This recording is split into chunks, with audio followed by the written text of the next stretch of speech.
Thanks for staying with us. It's The Conversation. Now, fighting in the Eastern Democratic Republic of Congo is intensifying once again, despite diplomatic efforts that former U.S. President Donald Trump has cited as evidence of his role in stabilizing the region. M23 rebels are now reported to have entered the strategic city of Uvira. The advanced threats to destabilize South Kivu, expand displacement, and deepen an already complex regional conflict involving Rwanda, Congolese forces, and multiple armed groups. Our critics say the latest violence exposes the limits of externally driven peace deals that fail to address long-standing grievances, regional power struggles, and the economic interests tied to Congo's vast mineral wealth. As ceasefires falter and rebel movements gain ground, questions are mounting over whether these peace frameworks were ever capable of delivering real security. Now, today on The Conversation, I'm joined by my guests, Maurice Carney, Executive Director, Friends of the Congo, Washington, D.C. Thank you, Maurice, for joining us. We also have joining us Nixon Katembo, an analyst, Great Lakes and East Africa, Johannesburg, South Africa. Nixon, thank you for joining us. And then we have Joshua Walker, Director of Programs, Congo Research Group, New York, USA. Thank you for joining us, Joshua, as well. Thank you, gentlemen, for being here on the show today. Without wasting time, let me start off with Maurice. It's a very important conversation we're having today. M23 fighters are reportedly entering Uvira despite a peace deal. Does this confirm that the agreement failed to actually deter armed groups? Yeah, it's kind of interesting. In order to look at, if we look at what they call the Washington Accords, right? They were signed on June 27th, 2025. The signing that we saw last week on the 4th in Washington by the President Kagame and Tshisekedi is merely consummating the June 27th signing. Now, if we look at the June 27th signing, since that time, we have the UN group of experts, Human Rights Watch, Amnesty International, all documenting killings, sexual and gender-based violence, recruitment of child soldiers, disappearances since July of this year. So we already have documentation and evidence on the ground that what took place in Washington on June 27th didn't translate to any impact on the ground. And that was predictable. Because the interests that were being served in Washington were mainly the interests of the local elites in Kigali, local elites in Kinshasa, and the global elites in Washington, and not the Congolese population overall and their interests in terms of their being a part of the peace process, questions of accountability being a part of the peace process, questions of justice. So the peace deal, the framework of the peace deal in Washington is delivering what it was designed to deliver, right? In computer science, they say garbage in, garbage out. And what we're seeing today is predictable because what went into the accords from the declaration in April by the foreign ministers, declaration of principles, to the signing of the accord in June, all the elements of it did not take into consideration those principles or the factors that would actually at least point towards any kind of peace or stability. So the agreements are fundamentally flawed from the outset. I like the term that you used to describe it, fundamentally flawed, because analysts have said that in the lines of this, the exclusion of some of these minority areas from the peace deal goes to further buttress the fact that these peace deals just might be transactional. But let me come to Nixon now. It says that the M23 rebels have now entered into Uvira. How significant is Uvira strategically, and what does its potential fall mean for Eastern Congo? Why exactly are the rebel groups in Uvira as we speak? Well, it's a strategic town since it's about less than 25 kilometers from the Burundi's economic capital, Bujumbura, but also linking the DRC to Rwanda and Burundi at the same time, Tanzania via Lake Tanganyika. And it's a way in that the town can use for the rebel to advance to the town of Kalemi, and also use that very province, the same South Kivu, to advance towards the third largest city in the Democratic Republic of Congo, Kisangani. So you are looking here at a multiple-pronged front that the M23 have launched. But you cannot talk about the M23 without talking about the dynamics of the region. We know that Burundian troops are in Eastern DR Congo on invitation of the Congolese government to assist it fighting the insurgent M23. And we know for the fact that Burundi and Rwanda have not been in a good terms since the failed coup in 2015 under the late President Pierre Nkurunziza. And we know that the current president of Burundi, Evariste Ndayishimiye, is a part of the rebel movement, CNDD-FDD, that was based in South Kivu and crossed over that particular town of Uvira to capture Burundi at the time when the negotiations and Burundi was going through turmoil. So this is very important town for the M23, but also important town for Rwanda to capture. We know that we cannot disassociate the M23 from Rwanda because as my information that at the table, which I have, shows that the attack on Uvira was aided by Rwandan Special Forces under the command of Major General Stanislas Gashugi.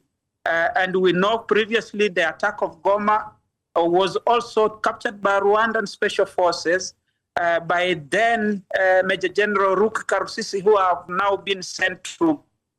So you have to look at that particular capture of Uvira in a significant way, one, for the weakening and the advancement of the DRC, first of all, weakening of the DRC army, the advancement of the rebel into further Congolese territory inside DRC, but also from the regional context that the simmering tension between Burundi and Rwanda might play out from Uvira, where you have Rwandan forces attacking Burundi using proxy, mainly the FNL, the Red Tabara, rather, who are remnants of those who carried out the coup led by General Nyombare. All right, thank you so much, Nixon, for that. Joshua, Trump-linked peace efforts are often cited in this context. Were these agreements ever realistic, given the complexity of the conflict? You know, we talked earlier, and Maurice did say that it was flawed from the start. So was it just theatrics to try to see if, you know, the peace deal is going to work and not put into consideration the, you know, intensity and complexity of the conflict at hand? Yeah, I mean, I think that obviously there have been a lot of people who've been skeptical or doubtful about the prospects of creating long-term peace in this way. I think that the Trump initiative, as well as the joint initiative with Qatar, have been the only promise of moving forward in terms of trying to resolve this conflict, despite the fact that it's extremely complicated. But I think that the question isn't necessarily only about the composition of the deal itself, but about the follow-through. Right now, we see that the Rwanda-backed M23 is advancing into Uvira, which is I think the biggest territorial expansion in a number of months. And the question is, given that we all more or less know that the Congolese army is going to be unable to resist or repel these kinds of attacks, what will the nature and intensity of reactions from the international community be, in particular the United States in its role as mediator and a guarantor of the agreement between the DRC and Rwanda? All right, okay. Thank you for that. Let me come back to Maurice now. To what extent would we say the Congo crisis reflects the regional power struggles rather than purely internal instability? I think it's a combination of both. It's kind of interesting. I was listening to President Kagame yesterday talk. He was talking about Uvira, and he was recounting a conversation that he had with the president of Burundi and Ndayishimiye, and he was talking in a way that he was basically saying, Ndayishimiye was not honest with him about Burundian troops in Eastern Congo. He said he had asked him, are your troops, soldiers in Eastern Congo? He said, no, his soldiers aren't there. And then Kagame said, well, I found out his soldiers were there and he wasn't being honest with me from the data that I have, from the evidence that was provided to me. Now, the fact that he was talking like that, he was talking away, and that's not the first time that he's done it in the last couple of weeks. He's talking away as if that's his sphere of influence, right? Eastern Congo, at least the Kivus. And if you look at the leadership in Uganda and how they talk, Ugandan troops are in the Congo as well, right? In Ituri and pursuing, the Allied Democratic Forces with Operation Shuja, right? So that is a fact. The regional component is evidence already. So it's not a question of solely a question of whether the regional component is a factor. It is already a factor. That's the evidence on the ground. And combined with the weakness of Kinshasa, but not only the weakness of Kinshasa, but Kinshasa's clearly articulated aim to hold on to power, and that being their primary motivation, then that provides a landscape that makes it difficult for us to get to a place where the concerns of the civilian population are fully taken into account. I want to say something quickly about what Joshua said about the accountability, right? And the actions. As we're speaking, the United Nations Security Council is holding a special session on the crisis in the DRC. And I was listening to the US representative, and he was just ticking it off point by point, how Rwandan soldiers are in the Congo, how they're using surface-to-air missiles to fire against the UN, how their special forces are there. And, just detailed account on the part of the United States of the violation of international law on the part of the Rwandan government. And he's saying this on a council that produced a resolution 2773 that laid out explicit steps that need to be taken. Immediate withdrawal of Rwandan soldiers without any preconditions, right? Severing ties with the M23, a ceasefire, opening a humanitarian corridor.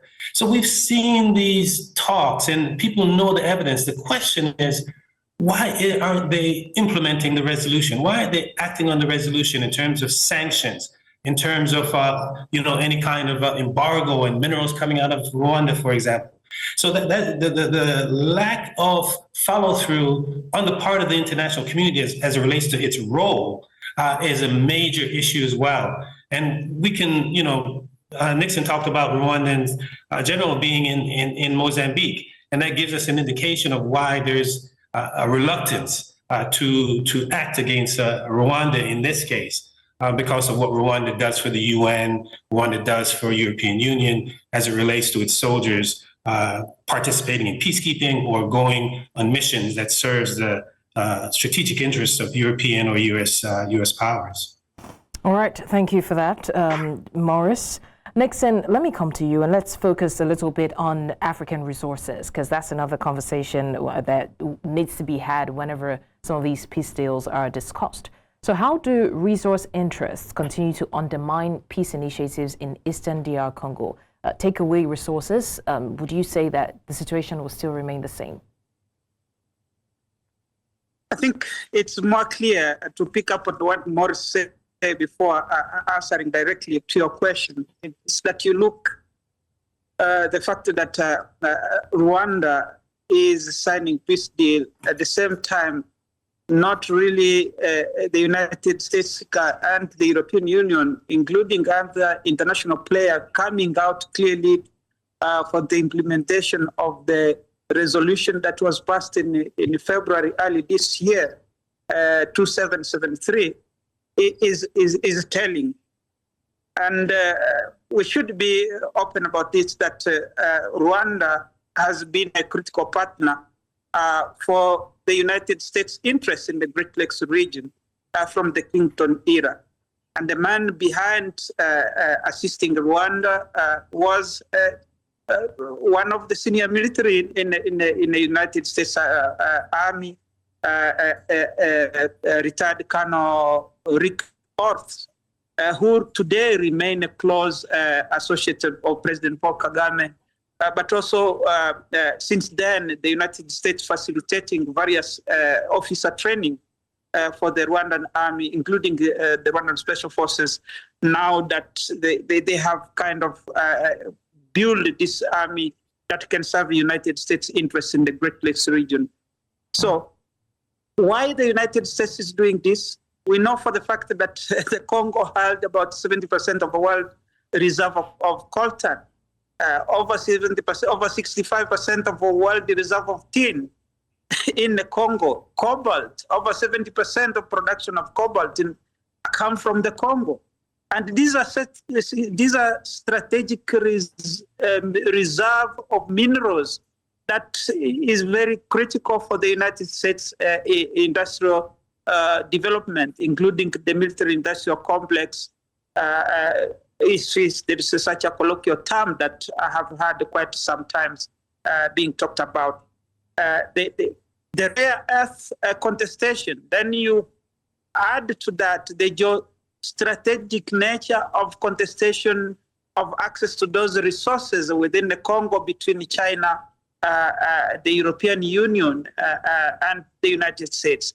So these are issues that pertain really directly to mineral resources, and mineral resources being a key factor in the continuation of this conflict. Beyond the Rwandan government feeling that this is an area of all its spheres of influence, but spheres of influence for its own hegemonic approach in the region, but also economic dominance by doing resource extraction from the DRC. I was in Goma by the time the Sami DRC was deployed there. And what I saw is that the Goma and North Kivu in particular, that particular area of North Kivu, have been turned beyond the extraction of resources, have been turned to a market for Rwandan goods produced in the Rwandan factories to Eastern Congo. So these are issues that have to be dealt with.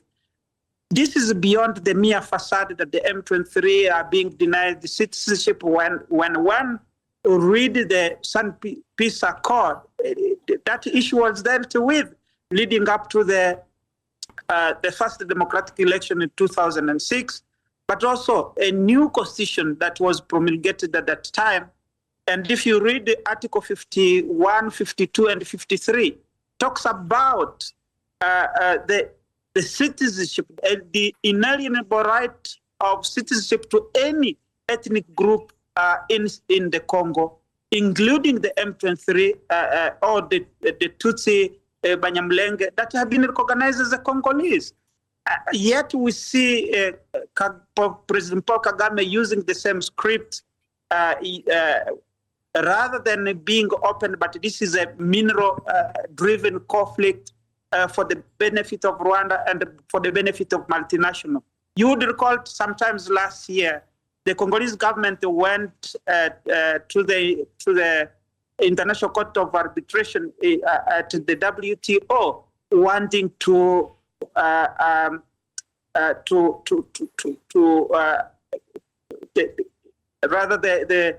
Apple to answer to some charges on the looting of resources in Eastern DRC.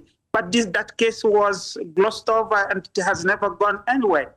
Meanwhile, during this resource hoarding from Eastern DRC, is the people of the region that suffer, whereas it could have been used for the broader development and social upliftment of the people in the Eastern Congo and the Congo at large. Okay, thank you, Nixon. To Joshua now, looking at what had happened in the past and comparing it to now, what's happening now, would you say that the international community is repeating past mistakes by prioritizing these quick deals and transactional deals over actual structural reform, going to the root and finding out what the problem is and fixing it from the grassroots? Well, I think that part of the thing that we need to take into account here is that, geopolitically and historically, we are no longer in the same world as the one that produced the Sun City Agreement in 2002, right? And that was, in fact, a very long, painstaking, deliberative process that produced a comprehensive peace agreement. And it appears that the way the world works these days, it's more difficult to hope that that kind of long-term comprehensive peace agreement can be achieved. I do think, however, that the approach of saying we need to factor in the economic interests of some of the regional players from a real politics sense does actually make good sense. The question is why, for instance, as Nixon was saying, why would it be that Rwanda in particular and the M23 see those interests as being best served in this particular way? The logic of the regional economic integration framework that the U.S. has produced, that was also signed in Washington last week, is to say that, to try to make the point that peace is more profitable than conflict. And it appears that there's at least one side that doesn't necessarily believe that to be true. At the same time, it also means that there may be other political calculations going into why we see these advances happening now. And I think that, part of the difficulty in this specific conflict is that there's one sort of fundamental set of facts upon which not all the parties to the conflict agree, namely Rwandan support for the M23. And so that's driven the creation of, multiple different kinds of processes, because we have, for instance, this Washington process and the Washington Accords on one hand, to which the M23 is not a part, and then a separate set of negotiations ongoing in Doha between the DRC government and the M23. If everyone were able to come to the table and at least say, we all acknowledge exactly who's doing what and what everyone wants, it would make this far less complicated. All right. Thank you. Let me come quickly now to Maurice. Maurice, what role would you say that Rwanda and the neighboring states play in the resurgence of these M23 activities? If you look at just the UN group of experts reports, I think it's evidence in terms of the role. If you look at resolution 2773, I think it's evident in terms of the role that Rwanda plays. So there really isn't any dispute about that. I think, unfortunately, the Congolese government, I think, dropped the ball. I really think they should have pushed when there was momentum around 2773. The Washington Accord that they signed, it's shocking. We just did a search, just a word search on M23. Remember, M23 has been capturing territory since 2022. And we just did a word search in that document, in the peace accord from June 27th. M23 appeared 3 times. And one of the 3 times it was in a glossary. Where on the other end, the FDLR, the Democratic Forces for Liberation of Rwanda, appeared some 40-something times. So I think some of the blame definitely needs to go to Kinshasa. But I wanted to say something what Joshua talked about, the cost-benefit, sort of a cost-benefit analysis. According to the International Monetary Fund, the end of 2021, Rwanda was exporting about $300 million worth of gold. Today, they're exporting about $2 billion worth of gold.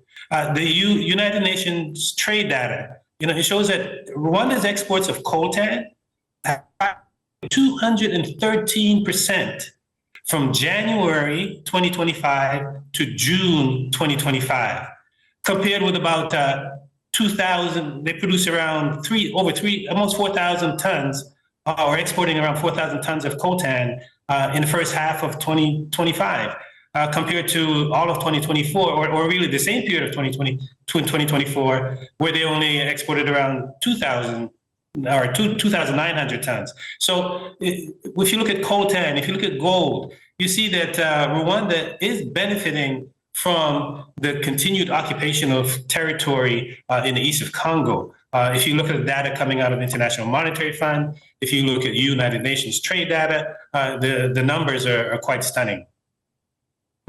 Interesting. Okay, thanks for that, Maurice. Let me come to Nixon very quickly. We're running out of time. But Nixon, civilians are once again at risk. You know, they always say the African proverb is when two elephants fight, the grass always suffers. How severe could the displacement and humanitarian fallout become when this continues? It doesn't have to become, it has already been, and it has always been since 1996.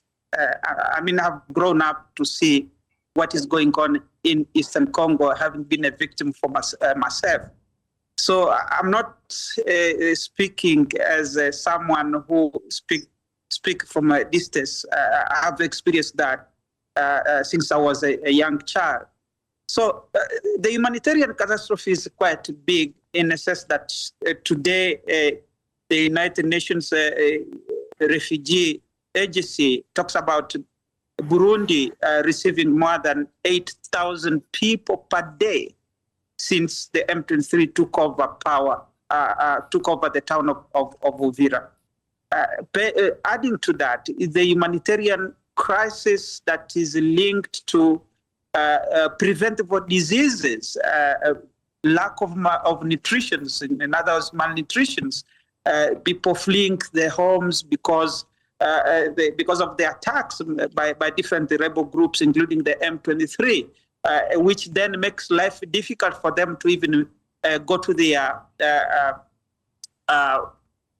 fields to till for and care for their families. And this is what we see generally. However, also the war have its cost. We saw two of the Uvira town hospital being bombarded by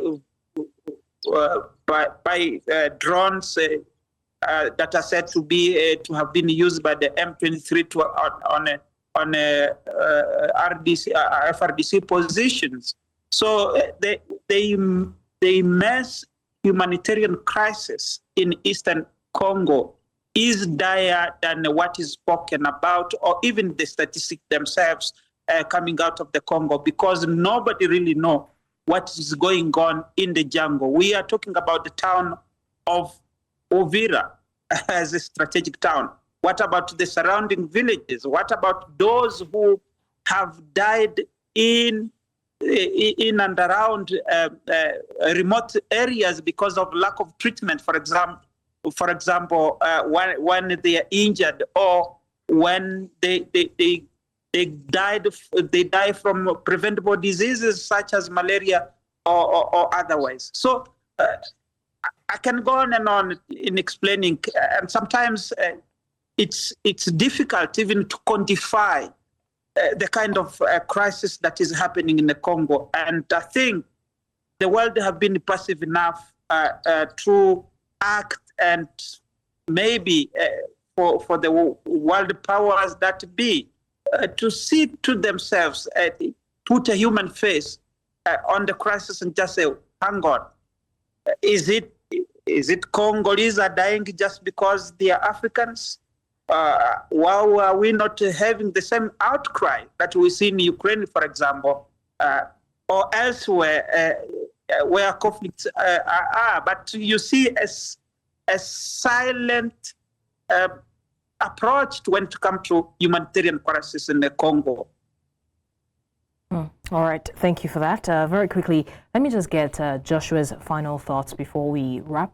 What would a credible peace framework for Eastern Congo actually need to include? Joshua? I think it would need to include a number of things. There would have to be a question about the status of the M23, what happens to the M23 and its leadership, what happens to the rank and file members.